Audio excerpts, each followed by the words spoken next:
ஒரு ட்ராக் ஒன்று ப்ளே பண்றோம். 4 பேர் கிட்ட இருந்து ஒரு amazing dance. Already Kanika ma'am பிரிப்பாங்க, பிரியதர்ஷினி மேம் அப்படியே வேற லெவல் பண்ணுவாங்க. கூட இன்னும் 2 பேர் ஆடினா எப்படி இருக்கும்னு நாங்க பார்த்தே ஆகணும். ஓகே கண்ணம்மா, புதுசா இருக்கு கண்ணம்மா. எனக்கு வந்து கால்ல ஒரு ஸ்லைட்டா ஒரு ஃப்ராக்சர் இருக்கு. ஆக்சுவலி பார்த்தேன், சைடுல நிக்கிறேன். இவங்க சூப்பரா ஆடுவாங்க. நான் பார்த்தேன் அந்த ஆப்ஷன் கூட. அப்ப அந்த ஒரு ஆளுக்கு பதிலா இந்த இடத்துல இருந்து ஒரு ஆளை நான் ரிப்ளேஸ் பண்றேன். பாலாவை இடையில அனுப்புறேன். Bala be happy enjoy. ஏன்னா எப்ப அந்த சைடுல நின்னுட்டு இருப்போமா, அந்த சென்டர் ஸ்டேஜ்ல வந்து நிக்கிறது என்ன பண்றதுன்னு தெரியல. தெரியல என்ன பேசுறது தெரியல. பட் ஜாலியா இருக்கு. ஜாலியா இருக்குல மேம். அவ்வளவுதான். என்னை கோத்துறேன். அண்ட் எதிர்நீச்சல் நான் பண்றதுக்கு ஒத்துக்கிறதுக்கு முன்னாடி நிறைய யோசிச்சேன். நான் சொல்லுவாங்கல்ல, சினிமா பண்றீங்க, சீரியல் எதுக்குலாம்.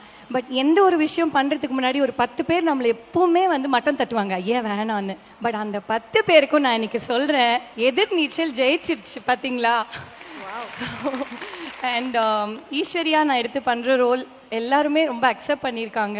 அண்ட் அவங்கள ஒருத்தவங்களா எங்களை பார்க்குறாங்க. ஸோ அதெல்லாம் பார்க்கும்போது ரொம்ப சந்தோஷமா இருக்கு. இப்போ இந்த எதிர்நீச்சல் சீரியல்ல எங்களுக்கு கொடுத்த கேரக்டர்ஸ் அதெல்லாம் எல்லாருக்குமே தெரியும், ரொம்ப நல்லா இருக்கு. பட் இந்த நேரத்தில் நான் ஆடியன்ஸ்க்கு தான் நன்றி சொல்ல விரும்புகிறேன். ஏன்னா அந்த சீரியலை பார்க்குற ஒவ்வொருத்தரும் வந்து அவங்களுக்கு ரொம்ப பிடிச்ச சீரியல் அப்படின்னு அதை ரொம்ப சத்தமாக அழகாக வெளியே சொல்லி எங்களை ரொம்ப பெருமைப்படுத்தியிருக்காங்க. அண்ட் இந்த தருணத்தில் எனக்கு ஒரு வாய்ப்பு கிடைச்சிருக்கு ஷோபா மேமை பார்க்குறதுக்கு.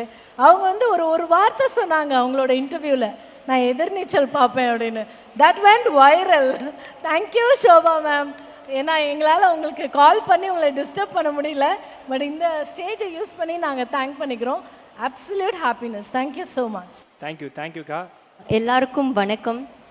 அதாவது ஹார்ட் பீட் வந்து வெளில கேட்குற மொமெண்ட்ஸ்ன்னு இருக்கும் தெரியுமா. ஆக்சுவலி எனக்கு அப்படி கேட்டுக்கிட்டு இருக்கு. நான் பேசுகிறதே எனக்கு கேட்கல. நான் அவ்வளோ எக்ஸைட்டடாக இருக்குது. ஆஸ் அன் ஆக்ட்ரஸ் மீடியா ஃபீல்டுக்கு வந்து this is my first debut award. So thank you so much behind woods for that. Behind woods வந்து எனக்கு ஒரு இன்டர்வியூ எடுக்கணும்னா கூட அவ்வளோ ஹோம்ஒர்க் பண்ணுவாங்க. சின்ன இன்டர்வியூனா கூட பார்த்து பார்த்து என்னை வந்து என்கரேஜ் பண்ணியிருக்காங்க. ஸோ இவ்வளோ பெரிய அங்கீகாரம் கொடுத்து இப்போ என்னை என்கரேஜ் பண்ணதுக்கு ரொம்ப ரொம்ப நன்றி பிஹைண்ட் உட்ஸ். அண்ட் இந்த தருணத்தில் அக்கா சொன்ன மாதிரி தான். ஸோ எங்களை வந்து நாங்கள் வெறும் பொம்மைகள் தான். எங்களோட நூல் வந்து திருச்செல்வம் சார்ட்டையும் ஸ்ரீவித்யா மேம்ட்டையும் தான். ஸோ அவங்களுக்கு ரொம்ப ரொம்ப நன்றி.